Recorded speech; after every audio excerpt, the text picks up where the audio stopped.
Muy bien, en esta noche me permito ofrecer un saludo cordial en el nombre de nuestro Señor Jesucristo para todos los oyentes, y voy a inclinar la cabeza para poder pedir la bendición de Dios para que este mensaje pueda ser oído y entendido con especial atención.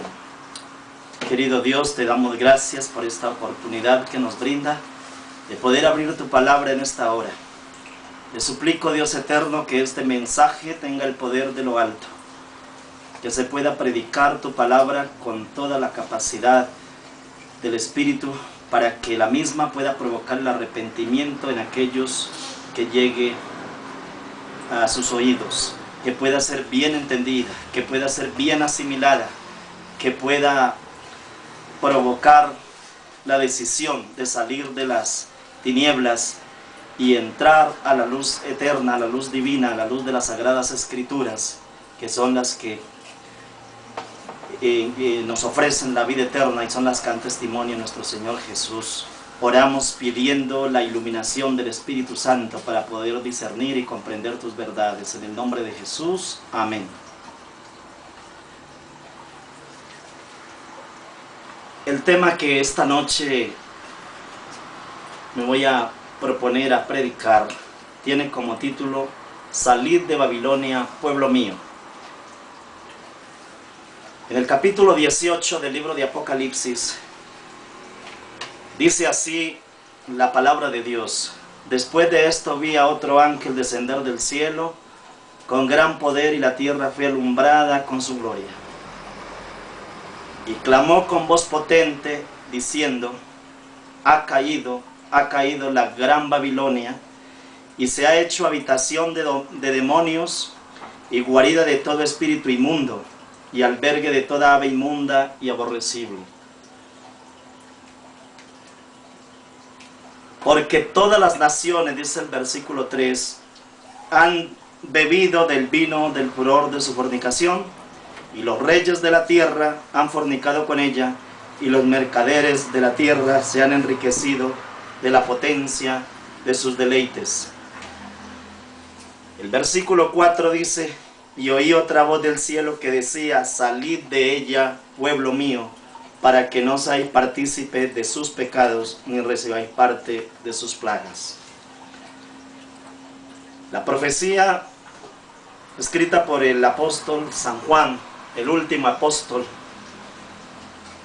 que murió en la isla de Pasmo, y allí dejó este escrito, o por lo menos vivió los últimos tiempos en este destierro en la isla de Patmos, donde se escribió el libro de Apocalipsis.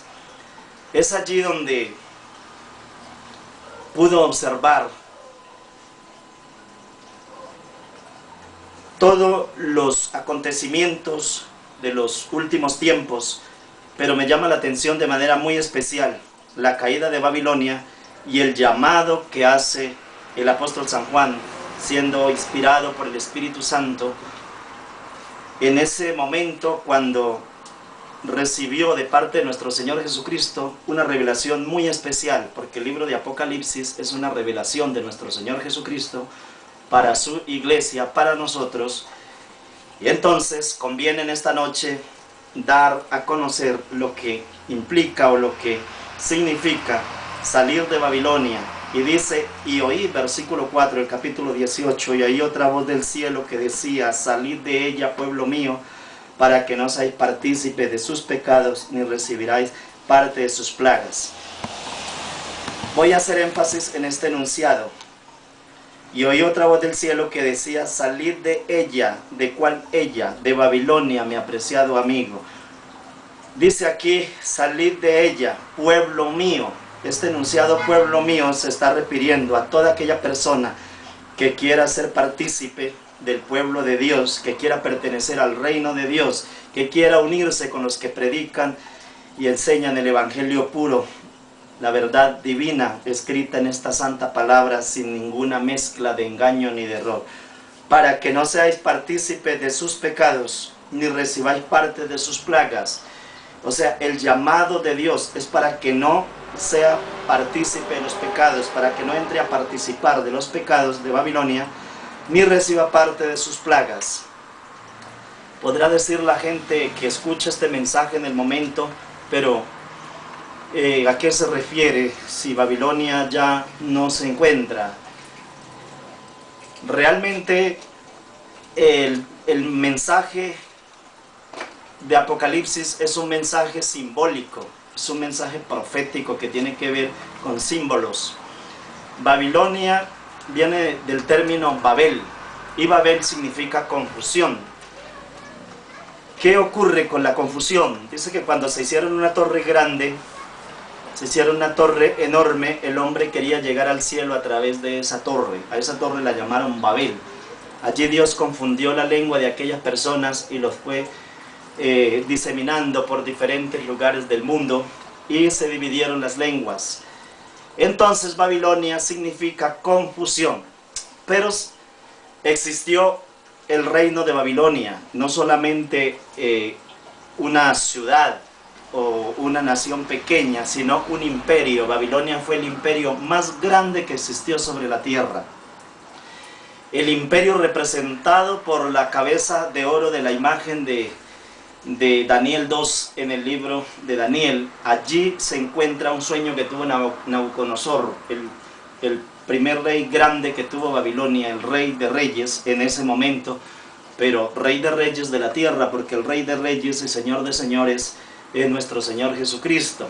Mas sin embargo, ese rey, el rey Nabucodonosor, fue rey de reyes allá en Babilonia, era un rey sumamente grande. Pero ¿qué sucede con Babilonia? Que es símbolo de confusión, símbolo de maldad, símbolo de pecado, símbolo de todo lo peor que existe en el mundo. Y es un símbolo también de Satanás, porque allí tenía Satanás su imperio, su silla, su mandato. Diríamos que Babilonia era la oficina de Satanás. Allí era donde Satanás tenía todo el engaño mayor. Allí empezó el culto a los muertos, allí empezó también la adoración del sol. Todas una cantidad de adoraciones a ídolos y a dioses muertos tuvieron su origen en Babilonia. Babilonia se entiende en la Biblia como el asiento, como la silla de Satanás, la confusión y todo esto. Bien, viene el cristianismo, o sea, el Señor Jesucristo inicia a predicar el Evangelio en Israel, y allí entregó su vida en la cruz del Calvario para poder salvar a la humanidad. Del Evangelio que predicó nuestro Señor Jesucristo, un conjunto de hombres que estuvieron a su lado, los 12 apóstoles y muchas otras personas, conocieron las doctrinas de lo que es el cristianismo. Así que el cristianismo puro, después de la muerte de nuestro Señor Jesucristo, siguió predicando las verdades divinas, pero las verdades conforme las enseñó nuestro Señor Jesucristo. Predicaba el Evangelio a todas las naciones, empezó a predicarlo. Los discípulos, por mandato de nuestro Señor Jesucristo, dijo: id por todo el mundo y predicad el Evangelio a todos los gentiles o a todas las naciones, enseñándoles que guarden todas las cosas y bautizándolos en el nombre del Padre, del Hijo y del Espíritu Santo, y yo estaré con vosotros hasta el fin del mundo. Amén. Así lo enseñó nuestro Señor Jesucristo, y entonces los discípulos se propusieron a cumplir con esa manda que le había entregado su buen maestro.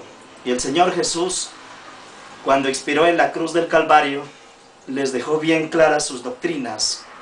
Observemos cómo es el Evangelio de nuestro Señor Jesucristo. El Evangelio de nuestro Señor Jesucristo se concentra en esto. Jesucristo predicó al Padre, o sea, Jesucristo vino a mostrar al Padre. Todo lo que Él enseñó fue lo que el Padre le inspiró, lo que el Padre le iluminó, lo que el Padre quería que Él hiciera y lo que Él dijera. Él dijo: yo soy enviado de mi Padre, y como tal, toda la honra y la gloria era dada al Padre. El Señor Jesucristo no enseñó la idolatría, El Señor Jesucristo no enseñó a adorar a otros dioses. El Señor Jesucristo se mantuvo firme en medio de todas las filosofías que en su tiempo existían.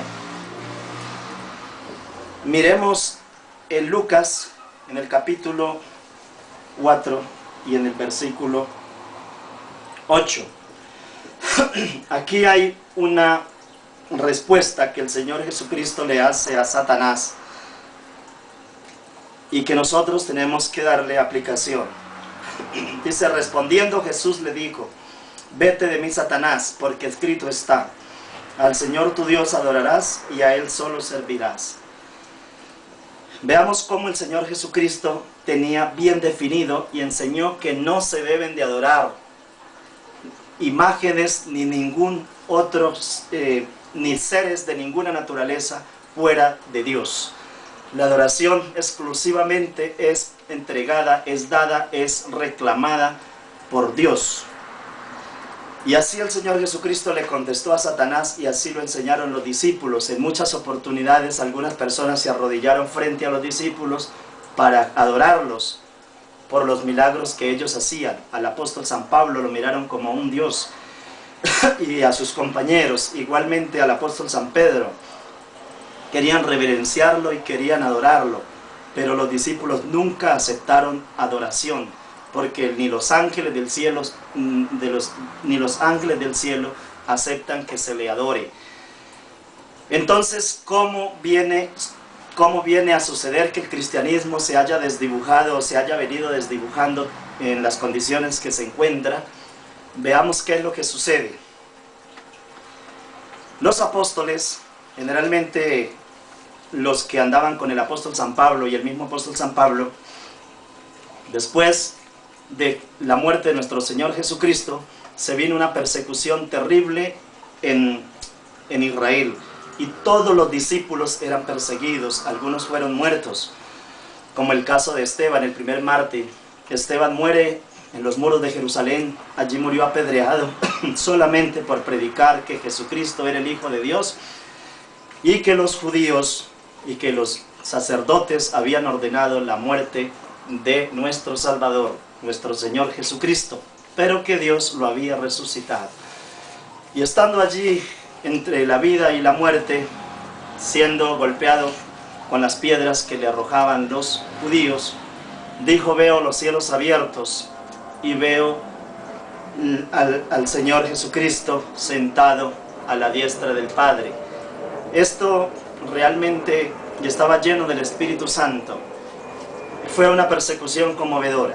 Así murieron muchos, otros fueron encarcelados, y la persecución se extendió tanto que los discípulos se fueron diseminando por diversos lugares. Predicaban en muchas partes de Asia, generalmente en Asia Menor, y fueron yéndose poco a poco hasta llegar a Roma. ¿Qué sucede en Roma? En Roma no existía la religión cristiana. En Roma los discípulos fueron perseguidos, inmediatamente llegaron allí. El apóstol San Pablo llegó preso y quedó preso en Roma, y nunca se le dio libertad. Solamente salía en algunas oportunidades a la casa de algunos hermanos, pero era custodiado y vuelto a la cárcel. El apóstol San Pablo murió en la cárcel mamertina de Roma, y nunca el apóstol San Pablo pudo lograr otra vez la libertad después de que fue a Roma. Roma asesinó la mayoría de los creyentes que escucharon el Evangelio de boca de nuestro Señor Jesucristo, y los que escucharon el Evangelio de parte de los apóstoles, los que los apóstoles engendraron como hijos espirituales. A esas personas las fue matando Roma poco a poco.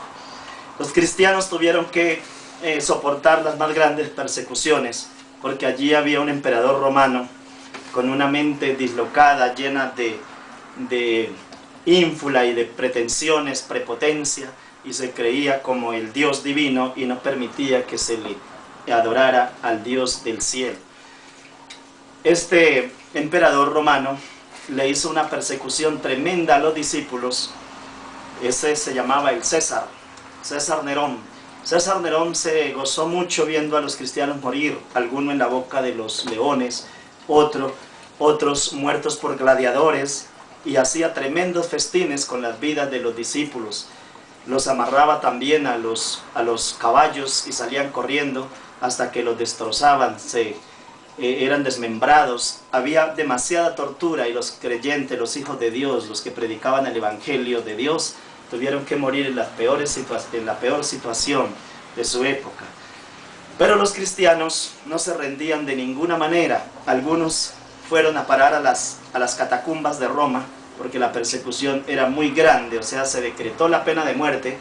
Cualquier persona que predicara el Evangelio de nuestro Señor Jesucristo tenía que ir a la muerte, a la hoguera, o ir a ser despedazado por las fieras, o morir de cualquier manera en el Coliseo romano. Pero los ataques eran sumamente graves porque la decisión era esa por parte de ese emperador. Es así como el pueblo de Dios empieza a introducirse en las catacumbas, que son unas cavernas, o sea, son unos huecos que hay dentro, debajo, digamos, de la ciudad. Y en esos lugares, allí pudo refugiarse por algún tiempo el pueblo de Dios. Pero en el año 300, aproximadamente 321, empiezan a haber unos cambios favorables para el pueblo de Dios. Este emperador que había maltratado tanto a la iglesia, ahora ya no existía porque ese murió. Pero entonces viene otro emperador, y este emperador se convierte al cristianismo. Y cuando este emperador se convierte al cristianismo, entonces ya cesa la persecución. Pero ¿qué sucede cuando la Roma pagana se convierte entonces en la Roma cristiana? O sea, la Roma que perseguía a los cristianos ahora se vuelve cristiana. Suceden dos cosas muy importantes. Una, que cesó la persecución para los cristianos y que ya había libertad para predicar el Evangelio. Pero la otra que se presenta es que Roma no acepta, es decir, cuando le entrega el trono de los Césares al Papa o al obispo, cuando le entrega el trono de los Césares al obispo cristiano, entonces hay un acondicionamiento, es decir, allí el obispo cristiano ya no está en ese momento predicando ya un evangelio puro, un evangelio como el que predicaba el apóstol San Pablo, un evangelio como el que predicó el apóstol San Pedro, un evangelio de abnegación, un evangelio de pureza, un evangelio potencialmente celoso y que no admitía la adoración de ningún tipo de imágenes ni nada que fuera en contra de la palabra de Dios. Ellos predicaban el evangelio conforme lo había enseñado su maestro, y así era como el evangelio se predicaba. Pero ya el obispo cristiano que ocupa el trono del César, entonces ahora ya no viene con esas mismas, paulatinamente se fueron introduciendo y fueron llevando las cosas a otro extremo. Las costumbres se fueron metiendo en el cristianismo, o sea, que trascendió el paganismo romano en el cristianismo. Y ese cristianismo fue mancillándose paulatinamente y cada día más y más con todo el sincretismo. Ahora, ¿qué es sincretismo?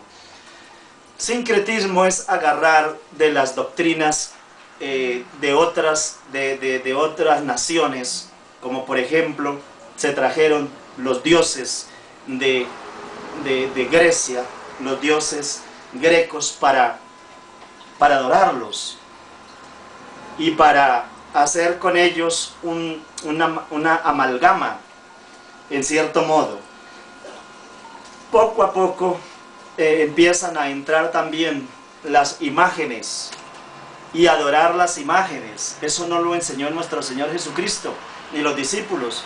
Un discípulo nunca se arrodillaba ante una imagen, ni los israelitas en ningún momento, o los israelitas sí, pero los israelitas paganos, impíos, aquellos que se apartaban de Dios y se iban a adorar las imágenes y a sacrificar hijos a los dioses, a los demonios. Pero los genuinos judíos nunca adoraban imágenes. porque Daniel es un ejemplo, y sus 3 compañeros, que cuando el rey Nabucodonosor hizo una estatua de 50 codos de altura, y la hizo toda en oro, y esta imagen fue promulgado un decreto para que se adorara, los 3 compañeros de Daniel no quisieron adorar esa imagen, lo que en sana crítica nos lleva a pensar que estos muchachos entregaron la vida por adorar a Dios. Ellos no se inclinaban ante ninguna imagen porque no eran idólatras, entregaron sus vidas, pero Dios los libró del horno de fuego. Dios los salvó. Entonces no se adoraban imágenes así costara la muerte. Ellos no fueron acostumbrados a eso, ni los discípulos tampoco enseñaron a adorar dioses ajenos. ¿Cómo entonces la iglesia cristiana romana fue metiendo ídolos dentro de la iglesia? Entonces viene un sincretismo, esto traído del zoroastrismo, que fue la religión más antigua que existe en el mundo. Es la religión más antigua organizada, más antigua incluso que la religión de Abraham, digamos que el judaísmo. Este zoroastrismo fue el que le dio el culto a los muertos, y de allí arranca, eso se fue viniendo desde Babilonia, y la iglesia cristiana ya amancillada con el pecado, amancillada con las doctrinas que tenía Roma, y que Roma había traído de diferentes lugares de Babilonia. Las costumbres babilónicas estaban en Roma, las costumbres grecas estaban en Roma. Entonces allí empiezan a nacer el culto a los muertos, que es lo que le da al espiritismo, le da pie, o sea, le da los fundamentos, le da los pilares para que allí Satanás pueda trabajar. Por eso se vuelve la silla de Satanás, es decir, todo lo que es Babilonia traspasa a Roma. Roma viene y recibe, todo ese sincretismo lo recibe Roma, y entonces lo aplica en el cristianismo. Poco a poco se fue llenando el cristianismo de esas influencias, o sea, el pecado trascendió, la idolatría trascendió, los cultos demoníacos fueron trascendiendo, y el cristianismo se fue contaminando terriblemente, a tal punto que se convirtió en una abominación enorme. Es por eso que dice: salid de ella, pueblo mío, para que no se haga partícipe de sus pecados. Entonces quiero hacer una alusión a lo que sucede también con los dioses que trajeron de Grecia. Zeus era el dios de los dioses de Grecia, y entonces Roma lo adoptó. Era el dios de los dioses, Zeus, y Roma lo adoptó. ¿Y cómo lo adoptó? Lo llamó Júpiter. O sea, Zeus, por el ser el dios más grande, entonces el dios potente lo llamó Júpiter, y en honor a ese dios también le dieron el nombre al día jueves, Júpiter. Así que estos dioses todavía están metidos, y dice la palabra de Dios, los dioses ajenos ni siquiera se nombren, que no se nombre, que no esté en la boca de ustedes ningún nombre de otro dios. Pero desafortunadamente el dios Zeus, dios de los griegos, ese dios se fue transformando, o sea, lo trajeron y le dieron otro nombre y lo llamaron Júpiter. El dios de los dioses de los romanos era nada más ni nada menos que Júpiter, y Júpiter se convierte en el jueves, y todavía está inmortalizado, porque todas las semanas pasamos por ese día y todos lo nombramos jueves, dios de los dioses, Júpiter, o sea, en honor. Ese es el honor que se le dio Roma. Así el cristianismo fue quedando amancillado con todo este sincretismo. Viene otra diosa que ellos tenían, que se llamaba Hestia, y entonces era la diosa del hogar, la diosa Hestia, y ellos le colocaron Vesta, casi bestia, ¿verdad? Bueno, la llamaron Vesta, y esa la nombraron como la diosa del hogar. Así fueron pasando las costumbres romanas, las costumbres de Grecia a Roma. Luego tuvieron a Poseidón. Ellos lo llamaron Neptuno y ese es el dios del mar. ¿Quién lo llamó Neptuno? Pues nada más ni nada menos que Roma, Neptuno. Y ese nombre se lo pusieron también a uno de los planetas, Urano, Neptuno y Plutón. Recuerdan ustedes y saben perfectamente que Neptuno. Entonces allí inmortalizaron, o sea, Roma ha venido inmortalizando a los dioses griegos. No ha querido despegarse de eso. Ese es el dios del mar. Poseidón, Neptuno, dios del mar. Ahora entonces está su nombre inmortalizado en el planeta llamado Neptuno. Había un dios que era el dios de la muerte, o sea, el dios del Hades, porque el dios del Hades es como el dios del sepulcro, porque sepulcro se le llama Hades, se le llama Seol, o se le llama Ena. Ese es nombre sepulcro. Entonces ese era el dios del Everno, o sea, el dios del infierno, porque sepulcro e infierno se traduce de la misma manera. Entonces eso era lo que estaban ellos haciendo allí. Este Hades era el dios del infierno, y al dios del infierno entonces los romanos lo llamaron Plutón, que es el nombre también de uno de los planetas. Plutón, uno de los últimos planetas. Eso lo ha hecho Roma así, con esa amalgama, ese sincretismo metido dentro del cristianismo. Y así hicieron también con Demetrio y con el resto de dioses. Artemisa era una diosa que también tenían los griegos.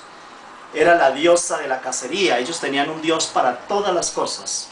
Tenían el dios de la cosecha, el dios del mar, el dios de la cacería. Tenían el dios del fuego, tenían el dios del infierno, tenían el dios de los dioses, tenían el dios del amor. Para todas las cosas le tenían un dios. Y estos se fueron trayendo así, y Roma los fue asimilando. Entonces Artemisa, Roma, para adoptarlo a su nombre, a su manera, le llamó Diana, y era la diosa de la cacería. Así es como Diana se convierte en otra de las diosas de Roma. Entonces ahora ya Roma no tiene sus propios dioses, sino que tiene otros dioses que fue adoptando de otros lugares. Así como adoptó los dioses, también adoptó las costumbres, y con esas costumbres han venido evangelizando a las personas. Poco a poco se han metido en los hogares de la civilización cristiana, y esto es lo que nos tiene en este momento en un asunto bien complicado, porque el cristianismo tiene que salir de ahí. Voy a permitirme avanzar con este tema para poder tratar de ilustrar de la mejor manera posible. Así es como la diosa Diana se convierte en la diosa de cacería, pero esa diosa fue adoptada del griego, llamada Artemisa. Viene Apolo. Apolo era un dios, era un dios como homosexual, más bien. Era el dios de la belleza, era el dios por naturaleza hermoso, según ellos, sumamente hermoso, el dios de la belleza, le llamaban Apolo.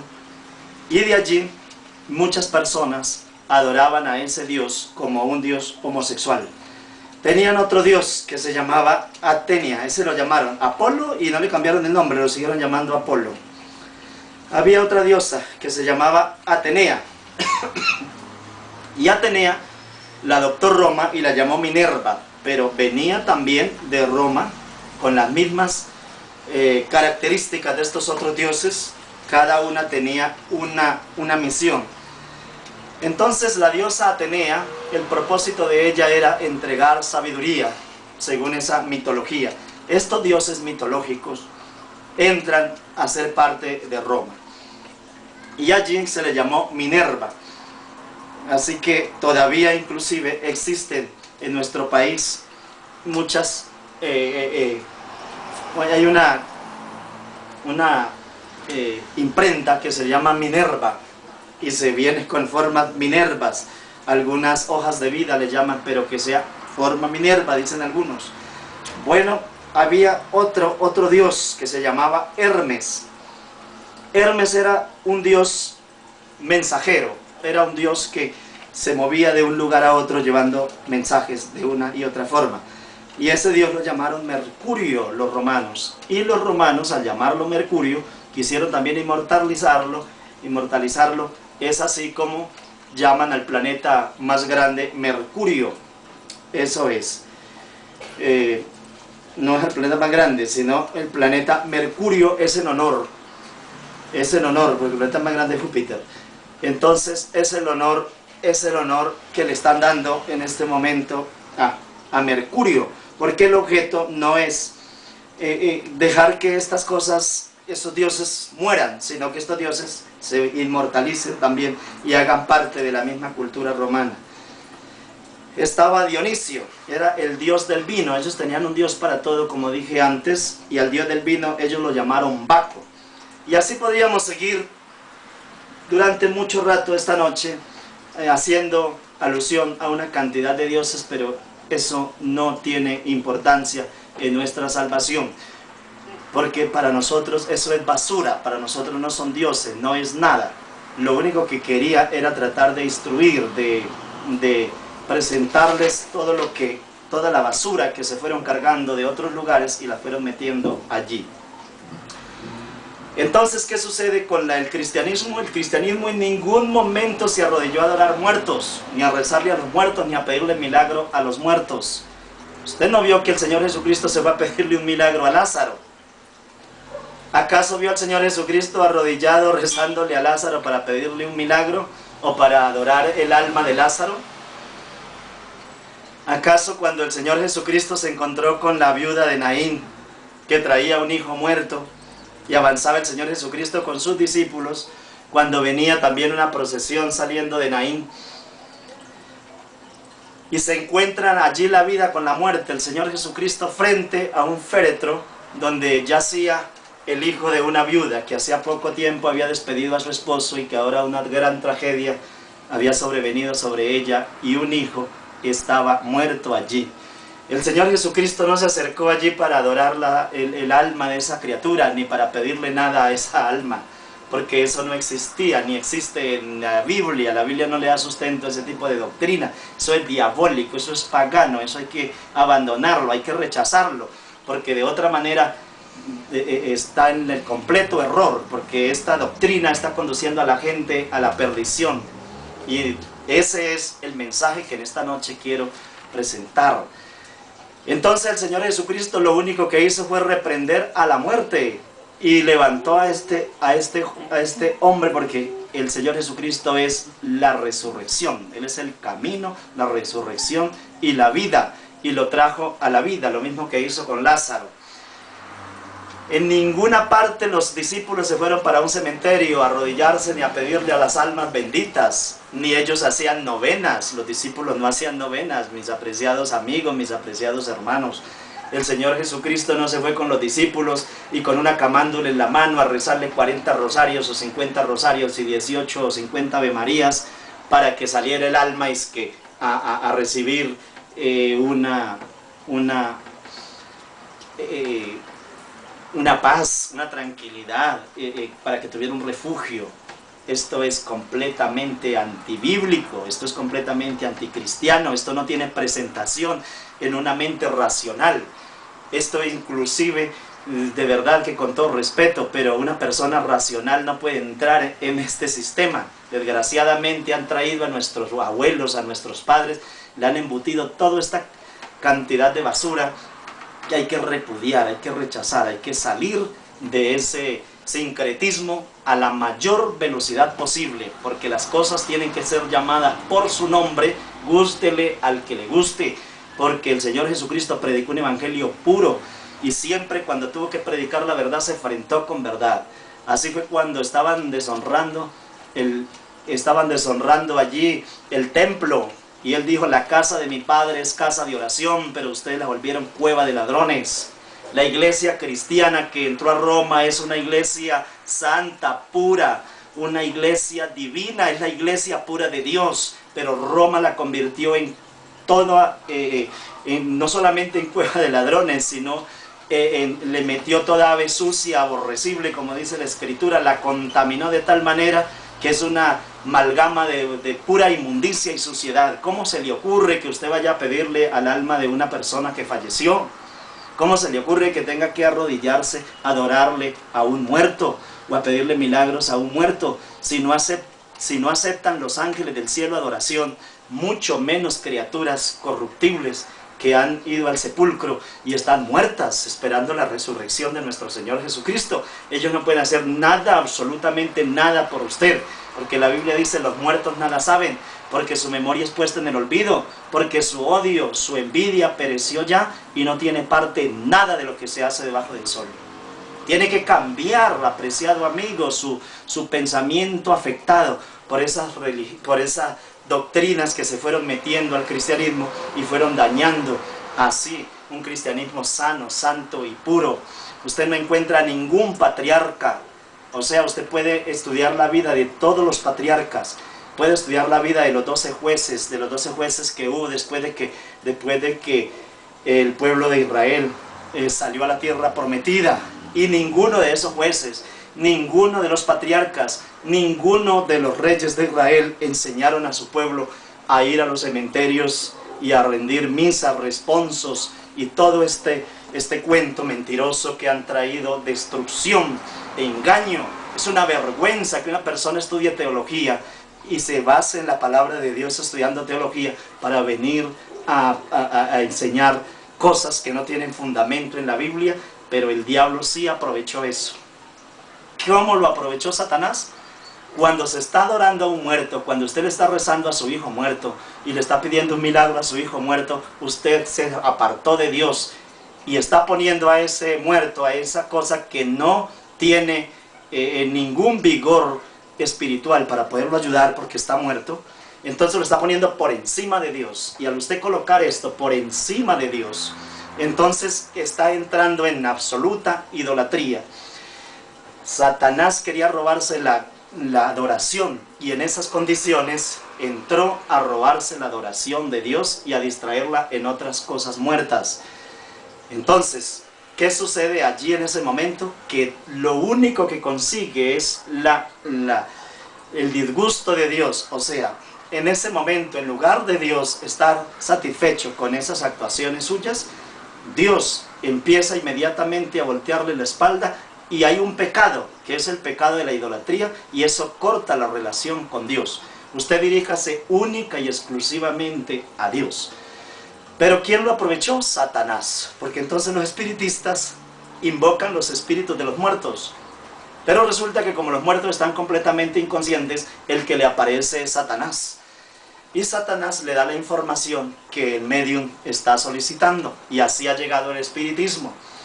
Entonces allí están los hechiceros, los espiritistas, fundamentados con este sincretismo romano que quiso aplicarle al cristianismo y lo tiene en una verdadera ceguera espiritual. Acójase de la Biblia, y repito, y mire si en todos los patriarcas y alguno de ellos o algunos de aquellos israelitas adoraron muertos o le pidieron a los muertos, le rezaban muertos, o si hacían novenarios, o si se iban a rezar en las tumbas. Ellos lloraban y hacían lamento, porque eso es natural, que uno tenga que llorar y sufra porque se va a un ser querido, pero en ningún momento ellos se arrodillaron a pedir milagros.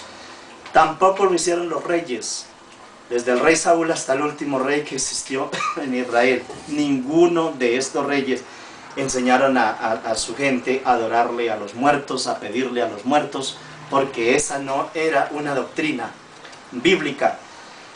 Los discípulos y el mismo Señor Jesucristo en ningún momento lo hicieron. Entonces, acójase de las enseñanzas bíblicas, tome esta santa palabra, la palabra divina, la palabra de Dios, y como dice, escudriñar las escrituras, porque a vosotros os parece que de ellas tenéis la vida eterna, y ellas son las que dan testimonio de mí. Tienen que escudriñar las escrituras, porque ellas son las que en ella tenemos nosotros la vida eterna. Ellas son las que nos dan iluminación y nos conducen a nuestro Señor Jesucristo, que es nuestro Salvador. Porque a vosotros os parece que ellas tenéis la vida eterna, y ellas son las que dan testimonio de mí, dijo el Señor Jesucristo. Cójase de la Biblia, no de catecismos, porque los catecismos están llenos de basura, de mentira, de porquería. Usted tiene que acabar con todo eso. Cójase de la Biblia. La Iglesia Católica está vendiendo la Biblia y eso es muy importante. Pues mire lo que la Biblia le enseña, pero no lo que la Iglesia le enseña. Porque la Iglesia no es cristiana, la Iglesia se volvió dogmática y habla de nuestro Señor Jesucristo, pero no tiene absolutamente nada de obediencia a lo que enseñó el Señor Jesucristo y a lo que enseñaron los apóstoles. Entonces la Iglesia ni es cristiana ni es apostólica. Simplemente habla de Jesucristo, pero no tiene fundamentos para decir que es una iglesia comprometida con Jesucristo en la obediencia. Absolutamente nada. ¿Cómo?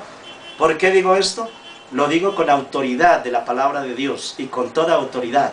Y si por esto tuviera que ir a la muerte, lo iría con gozo y con alegría, porque lo que estoy diciendo lo digo convencido, con conciencia cognoscitiva de que lo que estoy diciendo, de que Dios no enseñó a adorar muertos, ni absolutamente nada, ni siquiera ángeles del cielo, no se pueden adorar, solo la adoración es para Dios.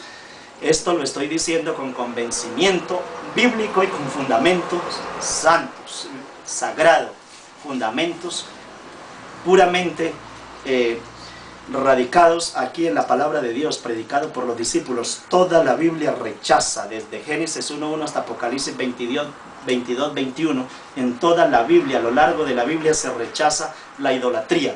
El culto a cualquier otro Dios es rechazado por la Biblia. Pero entonces el cristianismo se fue llevando en esas condiciones, traído así de Roma, y todavía hay muchos millones engañados con ese tipo de doctrina. No solamente los muertos, ahora pasamos a otro aspecto. Entonces, ¿qué hizo también el cristianismo? El cristianismo, traído por la línea romana, hizo lo siguiente. Se le fue entrando de parte de Roma, se fue entrando otros tipos de doctrinas. Y entonces, ¿qué hicieron? Ya no eran los muertos simplemente, sino que se fueron a hacer imágenes de personas fallecidas. Y entonces se le ocurrió a un papa decir que él podía canonizar a los muertos. Canonizar a un muerto es elevarlo a la categoría de un Dios un poquito más pequeño que el Dios del cielo. O sea, esto es como una divinidad. Ya a esa persona se le puede rezar, ya a esa persona se le pueden pedir milagros. Hecho tan descomunal, de verdad, que es un asunto vergonzoso en extremo. Entonces, que a ese muerto se le puede pedir, porque ya es una imagen. Entonces esa persona, supuestamente ellos, ya está en el trono de Dios, está ya muy cerca al trono de Dios, y esa persona puede hacer muchísimas cosas por usted. Eso es lo más falso que usted puede encontrar. Coja la Biblia católica, la Biblia católica romana, la que le vende el sacerdote. Tome esa palabra de Dios, tómela en las manos, porque la Biblia es la Biblia. Tiene 5 libros apócrifos, o bueno, algunos libros apócrifos, pero ahí mismo dicen libros apócrifos. Así que la iglesia esa parte no la desconoce, sabe que son 66 libros inspirados, reconocidos como inspirados, y otros libros que ellos los denominan apócrifos. Así que son 72 libros, pero entonces algunos no son inspirados. Más sin embargo, apóyese en esa Biblia y observe usted si esa Biblia le dice que los seres humanos, o sea, que Pedro, el que ellos han dicho que realmente tratan de imitar, que es el primer papa, mire a ver si Pedro dijo que él iba a canonizar o Pedro canonizó a alguna persona de los que fallecieron. Si esto hubiera sido así, el primero que hubiera canonizado Pedro y los otros discípulos había sido a Esteban, y entonces hubieran empezado a pedirle milagros a Esteban. Eso hubiera sido lo más sucio, lo más aborrecible y lo más bajo del universo. Que unas personas iluminadas, como era el apóstol Pedro, como el apóstol Juan, o el apóstol Santiago, o el apóstol San Pablo, hubieran hecho una imagen de Esteban, que murió en los muros de Jerusalén, un hombre realmente santo. Le llamamos santo porque santo es apartado. Pero los santos en la iglesia están sentados en las bancas escuchando el evangelio. En las iglesias cristianas, de verdad cristianas, los santos no cuelgan de las paredes. Los santos se sientan a escuchar el evangelio y salen a predicar el evangelio y apoyan la predicación del evangelio. pero los santos no. En la iglesia verdadera, en la iglesia que predique el evangelio puro de Dios, los santos tienen que estar activos, porque los santos que cuelgan de las paredes no son santos. Son imágenes que hacen los artistas, que las dibujan con los pinceles. Son fotografías que se traen de aquellas personas que la iglesia popular ha venido canonizando. Pero ¿quién dijo que Dios le dio permiso a sus discípulos para que canonizaran personas y dijeran, este es santo y este no? O sea, este puede hacer milagros y este no. ¿Quién le dio ese discernimiento? ¿Quién le dio esa autoridad? Esas son atribuciones pecaminosas en extremo, son cosas que se deben de refutar, son cosas que tienen que rechazar con vehemencia, porque la salvación no es un juego. La salvación no es un juego, la salvación tiene que tomarse muy en serio y tiene que ser apoyada en este bendito y santo libro. La salvación no puede usted agarrarla de porque a alguien se le ocurrió, que porque esta es una doctrina que a mí se me ocurrió. Ese dogmatismo se llama dogmatismo, o sea, esa es una posición dogmática. ¿Y qué es el dogmatismo? De tomarse atribuciones, eso es lo que llama una blasfemia. Una blasfemia es ponerse en la posición de Dios, o sea, quitarle a Dios la voluntad, la autonomía, la autoridad, y empezar a cambiarle las normas, las leyes a Dios, y hacer ellos sus propias normas, unas normas dogmáticas, y las elevan entonces a la categoría de mandamientos, la elevan a la categoría de sacramentos. Pero no solamente eso, también le cambian la ley a Dios. Por eso los mandamientos del catecismo no son los mandamientos de la santa ley de Dios, porque el catecismo dice, primero, amar a Dios sobre todas las cosas. Segundo, no jurar tu santo nombre en vano. Así nos dicen los mandamientos de la Biblia. Lea los mandamientos de la Biblia católica y verá lo que dice. Primero, no tendrás dioses ajenos delante de mí. El segundo, no te harás imagen ni semejanza alguna. Pero como ese mandamiento le da en la nariz a la doctrina que ellos enseñan, entonces por eso no quieren de ninguna manera enseñarlo así. La verdad tiene que irse a la verdad. Y el verdadero creyente, el que va a estudiar la Biblia, o la enseña bien o no se mete en este asunto, porque no es propio que estén degenerando el cristianismo o estén predicando el cristianismo, engañando a la humanidad y llevándolos a la perdición con una Biblia en la mano. La Biblia hay que predicarla conforme está escrita. Y no es porque nosotros no estudiemos la hermenéutica bíblica. Nosotros estudiamos la hermenéutica bíblica. Nosotros no nos pueden cambiar aquí la filosofía por un cuento de que es que como ellos son eruditos, estudiosos de la teología. Nosotros estudiamos la teología sistemática y estudiamos también la teología exegética. Lo que ocurre es que la teología dogmática que estos estudian, esa teología no es de Dios, porque Dios en ningún momento le ha dado atribuciones a nadie para que le cambie sus leyes. Por eso dijo el Señor Jesucristo, mientras exista el cielo y la tierra, ni una jota ni una tilde desaparecerá de la ley, hasta que todo se haya cumplido. Así que estos cambios que se han hecho y llevar a la gente a adorar cosas muertas, imágenes. Hace poquito en Colombia ya también elevaron a otra persona a la categoría de un Dios con minúscula, o sea, a la santa. A una santa que en este momento están adorando. Es una santa que nació por allá en la tierra de los paisas. Quiero no ofender a ninguna de estas personas, pero están completamente engañados, y el culto que se le rinda a esas criaturas es un culto directamente a Satanás. Todo lo que usted le rinda culto que no sea al Dios supremo del cielo, le está rindiendo culto a Satanás. Sea su hijo, sea usted a la Madre Laura, sea San Martín de Porres, o sea San Roque, cualquier cosa que usted le rinda culto fuera de Dios es un culto directamente a Satanás. Otro aspecto que de pronto resulta un poquito doloroso y es algo aparentemente imprudente, pero tengo que hacerlo, porque si va a predicar la verdad tiene que predicarse como está en la Biblia, cueste lo que cueste, porque así nos enseñó el Señor Jesucristo, a obedecer a Dios antes que a los hombres, a predicar la verdad por encima de todo. Otro culto que han venido dando es el culto a la Virgen María, a la Virgen que después la llaman Virgen de Fátima, Virgen de, bueno, de Guadalupe, le ponen todas las cosas. ¿Qué sucede?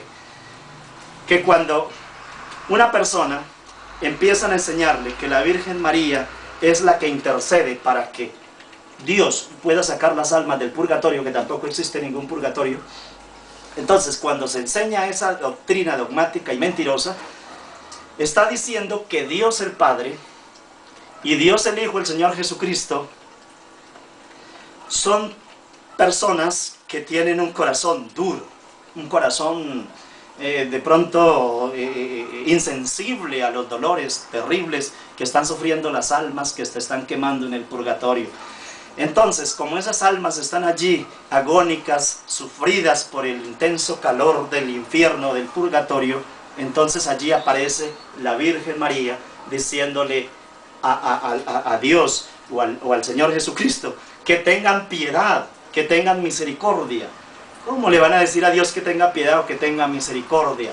O sea, que Dios está siendo tortuoso con esas almas y que entonces ellas vienen ella viene a interceder para que esas almas salgan de allí. Cosa tan abominable, tan desfasada de toda razón. Yo recuerdo cuando estaba pequeño y mi madre decía, la Virgen del Carmen la quiero y la adoro porque saca las almas del purgatorio. Nosotros teníamos que rezar y rezábamos en un altar enorme lleno de imágenes, éramos supremamente idólatras. Mi mamá, ella aprendió toda esa doctrina idólatra. Afortunadamente mi padre murió conociendo el Evangelio puro y adorando al divino Dios del cielo, porque salió de toda esa basura. Y también mi madre en este momento también es una persona iluminada por el Evangelio puro. Yo me refiero basura todo lo que se enseña en contra de la palabra de Dios. Respeto mucho a las personas y lo que ellos realmente de pronto en su momento de equivocación, aquellos creyentes incautos, pues claro, naturalmente cuando uno no conoce la verdad, pues se mete en todas estas cosas y bebe toda esa agua sucia, inmunda, aborrecible, como dice la Escritura, guarida de toda ave inmunda, sucia y aborrecible. Pero nosotros tenemos que salir de ahí, apreciados amigos, apreciados hermanos, el que escuche, el que vea este video, tiene que salir de ahí urgentemente. Es un llamado de Dios en el capítulo 18 del libro de Apocalipsis. Yo también fui bautizado siendo un bebé, cosa que también la Biblia lo prohíbe. Entonces, terminando este asunto, nosotros no podemos rendirle culto a la Virgen. Ella fue y es la madre de nuestro Señor Jesús en la carne aquí en la tierra, porque Jesucristo ni el Padre tuvieron madre. Su comienzo de ellos no tiene edad. María ni siquiera existía en los albores de la historia, cuando el Padre y el Señor Jesucristo ya existían de manera conjunta, porque ellos coexisten en la eternidad, desde sin fin, mejor dicho. Entonces María es el velo de carne que toma nuestro Señor Jesús, venido de Dios, enviado del Padre, para que poder, y Dios en potencia también, para poderse manifestar a nosotros. Pero María, una persona humana, bienaventurada, que tuvo esta bonita oportunidad, pero eso no le da ningún otro atributo a ser salva, como puede ser salvo usted, como puede ser salvo cualquier otro ser humano, pero en nada le da ningún mérito para que de ella dependa la salvación suya, porque la salvación dependió del cielo sin que ella hubiera puesto su voluntad, sino simplemente dijo, hágase la voluntad. O sea, ella lo único que hizo, hágase su voluntad, pero si ella no lo hubiera querido, otra persona lo hubiera hecho. De todas maneras, esta decisión no dependió de María, la salvación de nosotros no depende de María, ni se deje engañar, porque si usted cree que la salvación proviene, se desprende, emana de María, entonces usted está adorando un Dios muerto, y los dioses muertos no dan vida. Ningún ser fuera de nuestro Señor Jesucristo puede salvar. La Biblia dice, porque no hay otro nombre dado en el cielo, ni en la tierra, en el cual hallar salvación, sino solamente nuestro Señor Jesucristo. Y el apóstol San Pablo también dijo que nadie puede poner otro fundamento que el que está puesto en el Señor Jesucristo. Así que el mismo Señor Jesucristo dijo: yo soy el camino, la verdad y la vida, nadie va al Padre sino por mí. San Juan, en el capítulo, San Juan dice, nuestro Dios, en su infinita misericordia, dice la Biblia, entregó a su Hijo único, porque de tal manera amó Dios al mundo que entregó a su Hijo único, o sea, unigénito, para que todo aquel que en Él cree no se pierda y tenga vida eterna. La salvación es emanada de nuestro Señor Jesucristo, enviado del Padre, y el Señor Jesucristo envió a la vez a sus discípulos para que prediquen esta verdad. El Padre envió a Jesús para que dé testimonio del Padre. Jesucristo envió a sus discípulos, a nosotros, para que demos testimonio de Él, y este testimonio tiene que ser así, puro, claro, conciso y preciso. Cueste lo que cueste, tenemos que llegar nosotros, así como lo hizo Martín Lutero, como lo hicieron los grandes reformadores bíblicos, que se expusieron sus vidas por predicar el evangelio puro, y dejaron en vergüenza en aquellos momentos cuando se estaba vendiendo la salvación, a través de indulgencias. Indultaban a una persona para que pecara una cantidad de años, buscando la parte económica, buscando beneficios económicos y engañando a la gente, porque Dios a ninguno ha indultado para que peque o haga lo que se le dé el deseo. Dios siempre tiene unas normas, unos principios, y de esos principios no se puede salir. El único que puede llevar, o el que entregó la vida y que puede perdonar nuestros pecados, es nuestro Señor Jesucristo. Nosotros podemos perdonar las ofensas los unos a los otros, pero no podemos decirle: usted se salva porque yo la decreté, porque yo doy ese dogma, porque doy ese decreto, porque yo lo digo. Absolutamente nada de esas cosas. Pero se estaban vendiendo las indulgencias, pero todavía las cosas continúan muy mal. Entonces, esos son los principios que tienen que ser aplicados, que tienen que ser predicados, y que el pueblo de Dios tiene que, con energía, decirle al pecado como se llama: pecado. Todo lo que sea idolatría y todo lo que trate de robarse la adoración de Dios, inducirlo a ensalzar criaturas muertas y adorar esas criaturas muertas, nos lleva a la peor desgracia, porque los lleva directamente a la perdición. Si la salvación no está fundamentada en nuestro Señor Jesucristo, está perdido, porque solamente en ese nombre y en ese sacrificio se encuentra la salvación del ser humano. Nada de dioses ajenos en su casa. Empiece desde esta misma noche a recoger, o desde este mismo día, en el momento en que usted tenga la oportunidad de ver este video, en el momento en que usted tenga oportunidad de coger la escritura y examinar si lo que le digo es verdad o no es verdad, entonces recoja todas esas imágenes. Y si se bautizó cuando era un niño, busque una iglesia de sana doctrina y bautícese en el nombre del Padre, el Hijo y el Espíritu Santo, porque el bautismo de menores de edad no está tampoco diseñado en la Biblia como un mandamiento. Los bautismos para bebés no tienen ningún sentido, porque la Biblia dice: el que creyere y fuere bautizado. Además, la persona debe de saber en qué va a creer y qué es lo que va a creer. Ese bautismo de bebés no tiene ningún fundamento bíblico. La doctrina del purgatorio tampoco existe ni tiene fundamento bíblico. Toda esta amalgama de mentiras que le han venido enseñando es el sincretismo que se trajo Roma de diferentes lugares, y se lo fueron acomodando al cristianismo, llevado por otra serie de factores, como por ejemplo del dogmatismo.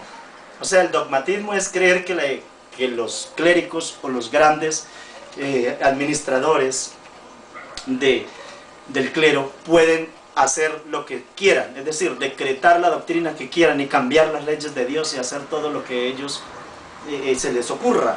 Pero la palabra de Dios tiene que permanecer firme en el corazón de los creyentes.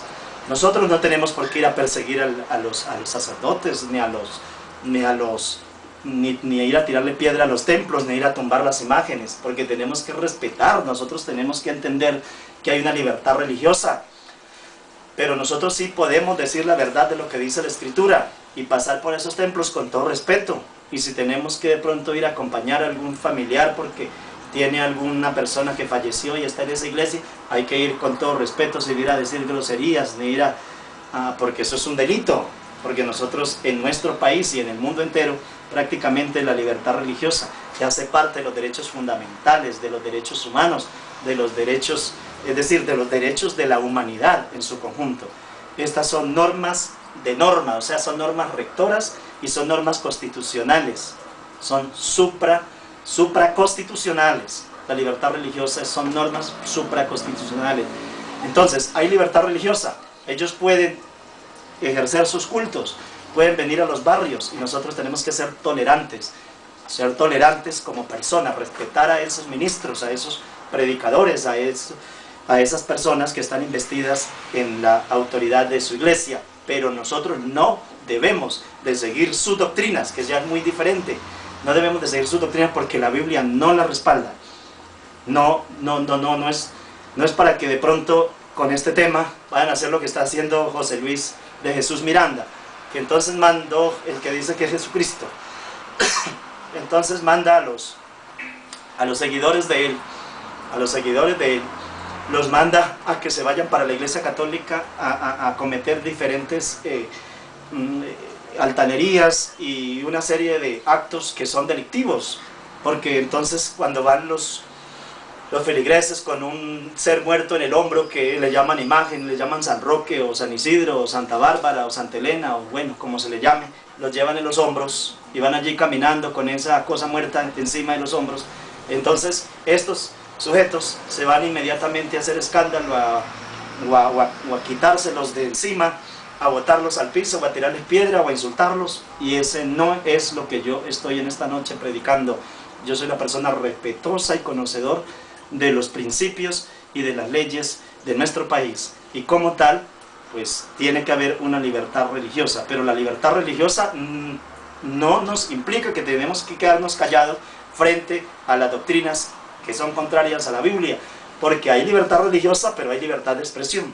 Yo tengo libertad de expresarme en estas condiciones, porque yo no estoy señalando a persona de manera directa ni a que lo persigan, sino simplemente en lo que discrepo, porque la Biblia así me lo enseña. Yo tengo derecho a disentir, yo tengo derecho a discrepar, yo tengo derecho a pensar diferente a como piensa otra persona, y tengo derecho a expresarlo. Pero si me encuentro con alguno que predica en esas condiciones, tengo que respetarlo, y si él predica al lado mío, me toca dejarlo que él predique al lado mío y diga todo lo que él quiera, y yo también expreso todo lo que quiera, respetando desde luego, respetando su autonomía, sus principios, su manera de pensar y su manera de creer. Entonces, no tenemos nosotros que confundir las cosas. Hay libertad religiosa, pero hay libertad de pensamiento, hay libertad de expresión. También existe la libre locomoción. Nosotros podemos dirigirnos a cualquier lugar de nuestro país desde que vayamos dentro de unos principios legales. Podemos desplazarnos por cualquier lugar a predicar este bendito y santo evangelio. Voy a leer el libro de Éxodo en el capítulo 20. Allí vamos a mirar lo que dice Dios en su primer mandamiento, porque esto no se lo han enseñado de pronto a usted. Y dice el capítulo 20 y el versículo 1: y habló Dios todas estas palabras diciendo: yo soy Jehová tu Dios, que te saqué de la tierra de Egipto, de casa de servidumbre. Se identifica quién es el que le está hablando. Pues es el mismo que lo sacó de la tierra de Egipto, el que hizo morir el primogénito de todos los egipcios, con milagros enormes y cantidades de plagas que cayeron sobre ese pueblo. Lo sacó con mano fuerte. Y le dice: no te harás imagen ni ninguna semejanza de lo que esté arriba en el cielo, ni abajo en la tierra, ni en las aguas, ni debajo de la tierra. Este es el segundo mandamiento. El primero: no tendrás dioses ajenos delante de mí. Y el segundo: no te harás imagen ni ninguna semejanza de lo que esté arriba en el cielo, ni abajo en la tierra, ni en las aguas, ni debajo de la tierra. Entonces, amigos, se dicen que la Virgen María está en el cielo. Entonces, ¿cómo se van a hacer una imagen de la Virgen María y la van a adorar si la Biblia dice que no te harás imagen de cosa alguna de lo que esté arriba en el cielo? Es decir, ni siquiera de Jesucristo, ni siquiera de mi Padre Celestial. Nadie puede hacer una imagen del Padre Celestial o del Espíritu Santo de nuestro Señor Jesucristo. No se le debe ocurrir para adorarla. Nosotros adoramos a Jesucristo, pero como dijo el Señor Jesucristo, cuando le dijo María cuando le dijo la mujer samaritana allá en el pozo. Junto al pozo donde se encontraba la mujer samaritana llegó el Señor Jesucristo y habló con esta señora pidiéndole agua. Y allí hubo una conversación y luego ella le hace una pregunta y le dice: nuestros padres adoraron aquí en este monte y los judíos adoran en Jerusalén. El Señor Jesucristo le dijo: nosotros adoramos lo que conocemos y ustedes adoran lo que no conocen. Pero la salvación viene de los judíos. Y sepa, mujer, que la hora llega en que los verdaderos, y ya ha llegado, es la cosa, en que los verdaderos adoradores de Dios lo adorarán en espíritu y en verdad. Nosotros no necesitamos tener aquí un cuadro de nuestro Señor Jesucristo para empezar a adorarlo. Nosotros adoramos a un Dios vivo, a un Cristo resucitado, no a un Cristo crucificado que cuelga de las paredes, ni a un escapulario, ni cargamos medallas ni escapularios, ni nos persignamos porque no necesitamos de eso. Nosotros tenemos la bendición de un Dios vivo. Por eso, no crea usted en la cruz, sino que crea en el que murió en la cruz, porque eso también es otra idolatría. Si usted se arrodilla frente a una cruz y empieza a adorar esa cruz, todo lo que usted adore, o como hacen aquellas personas que dicen que trajeron un pedazo de madera. Es una religión que ha venido engañando a la gente y dice que trajeron un pedazo de madera traído de por allá de Israel y que entonces esa cruz está bendita porque es traída de Israel.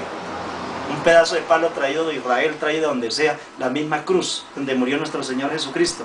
Si la llegásemos a encontrar, nosotros no tenemos por qué adorar eso. Eso es un pedazo de palo como cualquier otro pedazo de palo.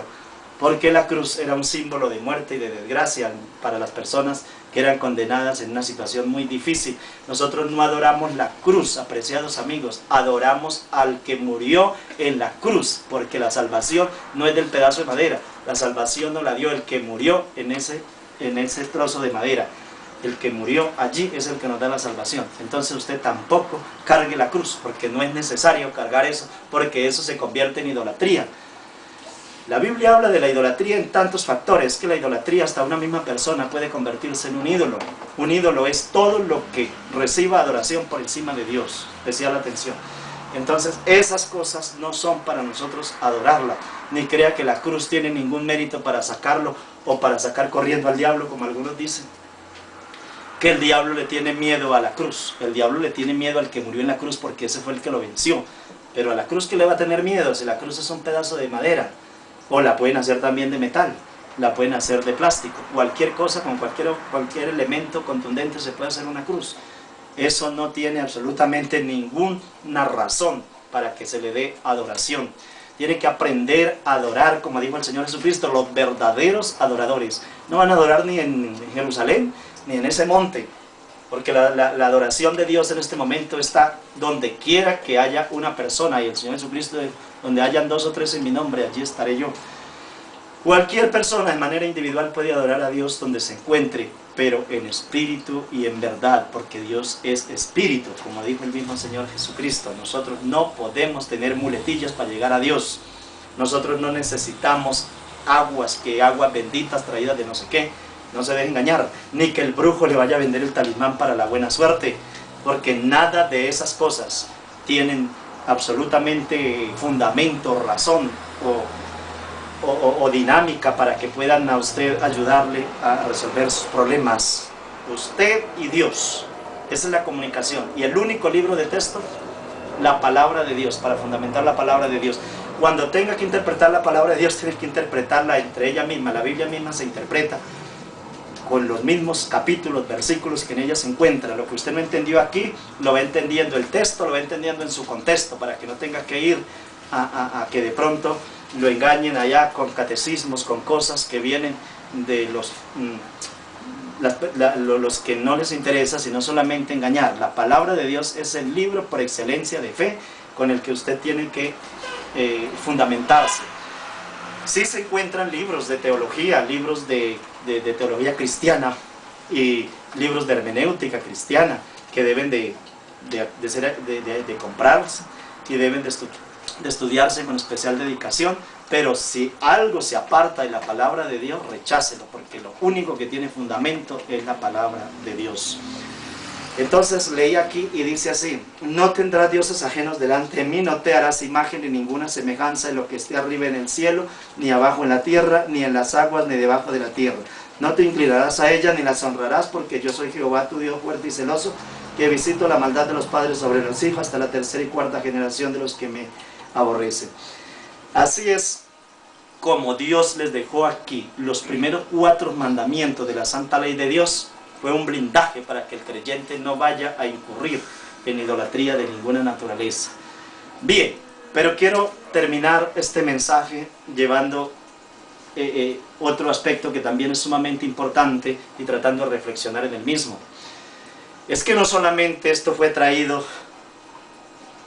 a Roma, o sea, el sincretismo no se vino solamente a Roma, y que de Roma pues llegó aquí, y que lo que he expresado esta noche es lo único que está afectando, porque esto entró por la Iglesia Católica Romana. Pero ahora tenemos otro factor, que las iglesias cristianas, algunas mega iglesias que dicen predicar el evangelio, el evangelio positivo, o sea, llamémosle el pensamiento positivo, o la superfe, que también le denominan, o el evangelio de la prosperidad.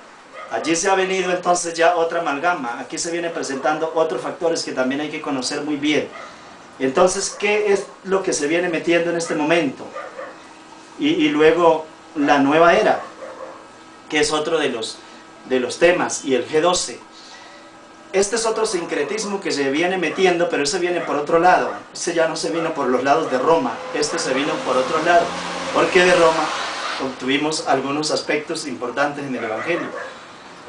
No es que todo sea malo, también se encontraron cosas positivas, pero lo malo que ha manifestado hay que rechazarlo, porque de todas maneras nos enseñaron a creer en un Dios Padre, en un Dios Hijo y en un Dios Espíritu Santo, y a obtener ese conocimiento, pues para nosotros es sumamente importante.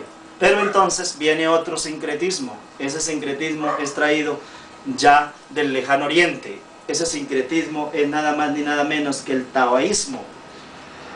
Taoísmo, confucianismo y el budismo. Todo esta amalgama de cosas se han venido metiendo a la iglesia cristiana, acompañado también de todas esas prácticas de pensamiento de la India. Y allí es donde la persona entonces empieza ya a tener otro concepto de las cosas, y es pensar que la persona se convierte prácticamente en un Dios, que con lo que exprese con su boca, eso se hace.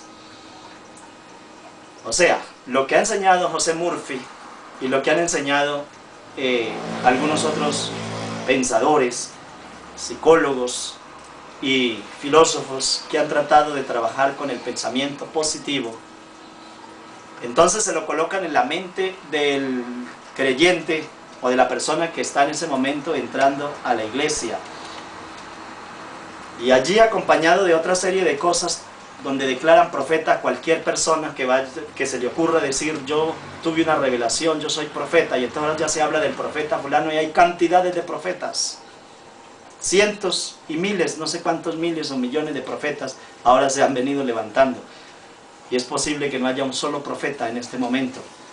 La profecía está desde el Génesis 1.1 hasta Apocalipsis 22.21. Cualquier cosa que no esté fundamentada en la Biblia, así de Apocalipsis 22.21 a Génesis 1.1, hay que tener mucho cuidado con eso, porque a muchas iglesias van llegando personas que viene el profeta traído o venido desde no sé qué lugar, y que ahora se les reveló que el ser hermano fulano de tal, que tiene un carro, que Dios me reveló que tiene un carro plateado, último modelo, de marca XY, y que ese carro le dijo Dios que tenía que sembrarlo para él, tenía que entregárselo porque él es profeta, y en menos de nada roba una cantidad de hermanos, sale corriendo y se vuela, porque hay una cantidad de ladrones pero enormes que se han venido metiendo a las iglesias. Y viene otro con el cuento de que él es el apóstol enviado y que viene de Puerto Rico, que él predicó en Enlace hace un tiempo y que ya lo vieron y que ya lo han visto allí. Y que entonces puede surgir que traiga algunos payasos y haga algunas payasadas dentro de la iglesia, y con esas payasadas que hace engaña a unos 4 o 5 y se le lleva otras, y se le puede llevar a usted una cantidad de dinero, dejarlo en la pura ruina, porque aquellas personas generalmente vienen con el objeto de engañar y de engañar de manera sutil, manipulando la mente de los incautos. Entonces dicen que hay que sembrar unas semillas enormes y que esa semilla se va a convertir ahora en cientos de miles de millones, porque esa es la semilla de la prosperidad. Pues claro, es la prosperidad de él y no la suya, porque usted tiene que entender que la prosperidad suya tiene que estar basada en el respeto a Dios, en la obediencia a Dios y en unos principios que cumplan con lo que Dios exige. Porque usted puede entregar todo el dinero y todo lo que tenga, como dijo el apóstol Pablo, hasta mi cuerpo para ser quemado. Si no tengo amor, soy como címbalo que retiñe, o sea, como un tarro que hace escándalo, pero no sirve para nada, no hace ningún efecto.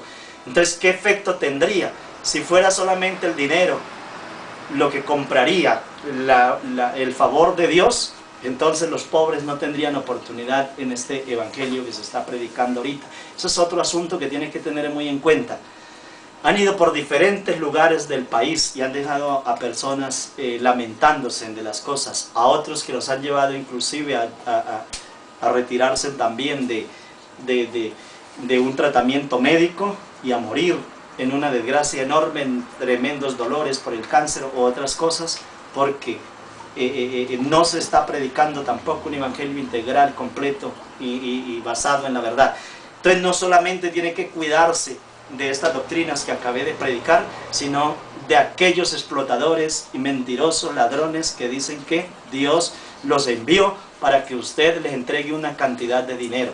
A esas personas hay que inmediatamente llamar a la policía, ir a la fiscalía, denunciar a esos estafadores y ponerlos a que prediquen un evangelio puro, santo y bueno. Cuando usted entregue una ofrenda, no sea una ofrenda porque otro le lavó el cerebro o porque una persona mediante una estimulación que le dio por la motivación con la que maneja la palabra, y entonces lo motivó, lo llevó, y en ese momento su corazón ya lleno de entusiasmo lo llevó a sacar y entregarle una cantidad de cosas, y ese sujeto desapareció y no lo vuelve a ver porque se le llevó lo que usted tenía o lo que más pudo sacarle a la iglesia. No crea, mi apreciado amigo, en los tales profetas de ahora. La mayoría de ellos, o por no decir un 99.9%, son solo ladrones y mentirosos, charlatanes, sinvergüenzas, que lo único que merecen es una acción judicial inmediatamente, una investigación, porque eso es lo que viene generalmente sucediendo. Hay que apoyar la iglesia, hay que predicar el evangelio, pero de una manera racional, de una manera fundamentada en la Biblia, con un respeto, un amor a Dios y a los hermanos, y no caer en las manipulaciones. Que Dios los bendiga ricamente, es mi deseo y oración en esta noche. Amén.